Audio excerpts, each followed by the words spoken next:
Así era la vida del Chapo Guzmán. Imagina una figura tan poderosa que su nombre se pronuncia en susurros y su leyenda se cuenta en las calles. Un hombre que escapó 2 veces de las cárceles más seguras del mundo. Esta es la historia de Joaquín El Chapo Guzmán, una figura que parece sacada de una película, pero cuya vida superó la ficción. Un año antes de su captura final, en 2015, el Chapo estaba en una prisión de máxima seguridad, el Altiplano, a las afueras de la Ciudad de México. Esta prisión era una fortaleza. Para llegar a su celda, un lugar de confinamiento solitario, había que pasar por 15 puertas con cerraduras de alta seguridad. Su celda era simple, con un hueco en el piso en lugar de un inodoro. En un rincón, una ducha con una pared baja, pero esa ducha contenía la clave de su escape. Las cámaras de vigilancia lo grabaron caminando de un lado a otro, inquieto. Luego se agachó y simplemente desapareció. ¿A dónde fue? El Chapo, el genio de los túneles, había huido por un túnel. La ruta de escape era una obra de ingeniería impresionante. Un túnel de más de 1,5 kilómetros de largo, excavado en el piso de concreto de su ducha. Tenía luz, ventilación y hasta una motocicleta montada sobre rieles para un viaje rápido. Salió en un pequeño edificio de bloques de concreto fuera de los muros de la prisión. A pesar de la vigilancia 24/7, los guardias tardaron 25 minutos en darse cuenta de que no estaba. Cuando finalmente cerraron la prisión, casi 3 horas después, el Chapo ya estaba de regreso en su refugio, seguro en las montañas de Sinaloa. El plan de escape tardó más de un año en ser planeado. Se cree que los excavadores usaron GPS para encontrar la ubicación exacta de su celda, sin que el ruido de la excavación fuera detectado por los guardias. ¿Cómo fue posible? La respuesta, según los expertos, es simple: corrupción. El escape costó millones de dólares, una suma que, para la organización del Chapo, el cartel de Sinaloa, era como el dinero de bolsillo de un fin de semana. No es sorprendente si consideramos que el mercado ilegal de drogas en Estados Unidos genera más de 100.000 millones de dólares al año, de los cuales al menos 6.000 millones vuelven a México. La mitad de esa fortuna podría ir a las arcas del Chapo. Con ese dinero se pueden comprar túneles, oficiales, armas y una vida de lujo extravagante. El estilo de vida del narcotráfico se extendía incluso a la muerte. En Culiacán, la capital de Sinaloa y el corazón del cartel, la influencia de las drogas es tan grande que se estima que el 20% de la economía está ligada al negocio. En el cementerio local, las tumbas de los capos son enormes mausoleos de hasta 3 pisos, con aire acondicionado y vidrios a prueba de balas, algunos con un valor de más de $300.000. Las armas también son una obsesión: revólveres y ametralladoras enchapadas en oro, con nombres y joyas como la pistola incautada con las iniciales de El Chapo. El nivel de fama del Chapo lo ha llevado a ser comparado con figuras legendarias como Pablo Escobar y Al Capone. Fue incluido en la lista de billonarios de la revista Forbes y lideró una organización que, según Estados Unidos, era la más poderosa del mundo. Pero el cartel de Sinaloa no era una organización de un solo hombre.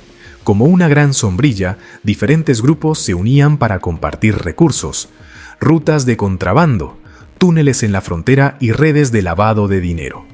El Chapo era el símbolo, pero la organización se basaba en una tradición de tráfico de drogas de más de 100 años en esa región. La sofisticación del cartel se veía en cada aspecto de su negocio. Esta superioridad en armas se debía a que el dinero de las drogas les permitía armarse mejor que las propias fuerzas de seguridad del gobierno. El cartel de Sinaloa dominaba una red de distribución que se extendía por 6 continentes. Y lo más increíble es que el Chapo ayudó a construir gran parte de este imperio desde la cárcel. Durante su primera estadía en la prisión de Puente Grande, corrompió a todos, desde guardias hasta cocineros. Se dice que sus emisarios les ofrecían dinero a los guardias para que trabajaran para él, y si se negaban, les mostraban fotos de sus familias como una clara amenaza. Con los guardias de su lado, el Chapo tenía acceso a mujeres, droga, alcohol y hasta mariachis. Así manejó sus negocios durante 8 años, hasta que una nueva ley de extradición lo forzó a planear su primera gran fuga en 2001. Se escondió en un carrito de lavandería con la ayuda de un soborno de $2.5 millones. Después de 13 años como fugitivo, el Chapo seguía siendo un fantasma. Las Fuerzas Armadas mexicanas hicieron varios intentos para capturarlo, pero él siempre se escapaba. Se cree que gracias a su red de corrupción. La geografía de las montañas de Sinaloa, perfecta para el cultivo de marihuana y amapola, también le servía de escondite. A pesar de los esfuerzos del ejército, que destruían miles de plantaciones, la demanda de drogas en Estados Unidos seguía siendo inmensa. Con el tiempo, el negocio del narcotráfico evolucionó. El cartel de Sinaloa se diversificó en la producción de metanfetamina, una droga más rentable, más fácil de producir y de transportar. Los laboratorios clandestinos producían metanfetamina líquida y cristal, que representaba el 90% del mercado en Estados Unidos. Este oro blanco le dio al cartel el dinero para sobornar a oficiales y seguir expandiendo su imperio. La lucha contra los carteles se intensificó. La mayoría de la droga pasaba por los cruces fronterizos, como el de Caléxico. La patrulla fronteriza, en una parada de tráfico de rutina, descubrió 25 kilos de cocaína en el maletero de un auto y una pista crucial en el celular del conductor. Esa pista llevó a cientos de teléfonos intervenidos y a una de las investigaciones más grandes de la historia, que reveló una célula de transporte liderada por un importante lugarteniente del Chapo, Víctor Emilio Casares. A pesar de que la policía intentó arrestarlo, los guardaespaldas de Casares eran tan numerosos que el arresto fue abortado para evitar un baño de sangre. Finalmente, fue arrestado en 2012 y extraditado a Estados Unidos. Pero su red y la de muchos otros siguió funcionando.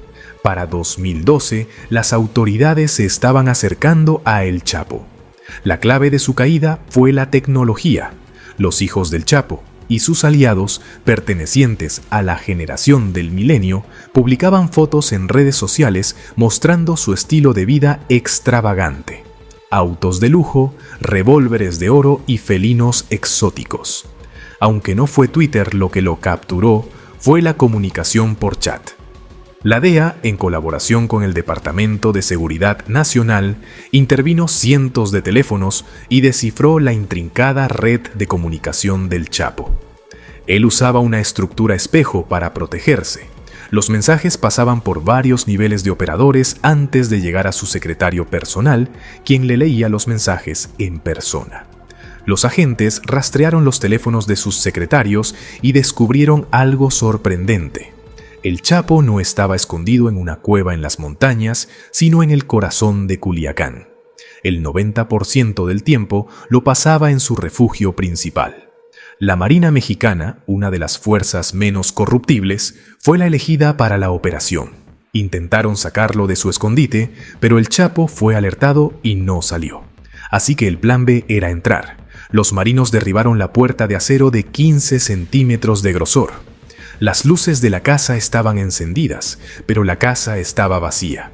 En el baño encontraron una tina levantada que revelaba otro túnel. El Chapo había escapado de nuevo. Sin embargo, las autoridades no se rindieron. Recogieron los teléfonos celulares y la información de la casa. Encontraron solo un costoso reloj, una pistola con sus iniciales y muebles básicos de plástico, muy lejos de los legendarios excesos. Un fugitivo que había pasado 14 años huyendo no podía darse el lujo de vivir de forma ostentosa. Pocos días después, los agentes localizaron el teléfono de su secretario en la ciudad de Mazatlán. A las 5:30 de la mañana, los marinos asaltaron un hotel. Encontraron a su secretario, al que detuvieron de inmediato. En el dormitorio encontraron a la esposa del Chapo y a sus hijas gemelas. Su esposa gritó: ¡No lo maten! ¡No lo maten! El Chapo, sin un arma en la mano, bajó el rifle que sostenía. Fue capturado sin disparar un solo tiro. La colaboración sin precedentes entre México y Estados Unidos había logrado lo que muchos creían imposible. A pesar de su captura en Mazatlán, la leyenda del Chapo no había terminado. En 2015 se escapó de la prisión de máxima seguridad por el túnel que ya conocemos. El gobierno mexicano lo persiguió por 6 meses hasta dar con él en Los Mochis. Los marinos asaltaron la casa, pero el Chapo volvió a usar un túnel detrás de un espejo en un closet que lo llevó a las alcantarillas. Salió a la calle, robó un coche y en un acto de ironía, uno de sus hombres devolvió el bolso a la anciana a la que habían robado el vehículo. Mientras huía en el coche, 2 oficiales de policía de bajo rango, que respondían a un informe de robo, detuvieron el auto. Fue entonces cuando se dieron cuenta de a quién habían capturado. El Chapo intentó sobornarlos. Serán hombres muy ricos, déjenme ir. Sus familias nunca tendrán que preocuparse por el dinero. Pero por la razón que fuera, los oficiales se negaron. El Chapo entonces los amenazó. Todos morirán. Pero estos hombres, mal pagados y trabajando en un sistema corrupto, se mantuvieron firmes. No se vendieron. Un año después, en 2017, el Chapo fue extraditado a Estados Unidos. A pesar de que el Chapo ya no está en México, la guerra de las drogas continúa.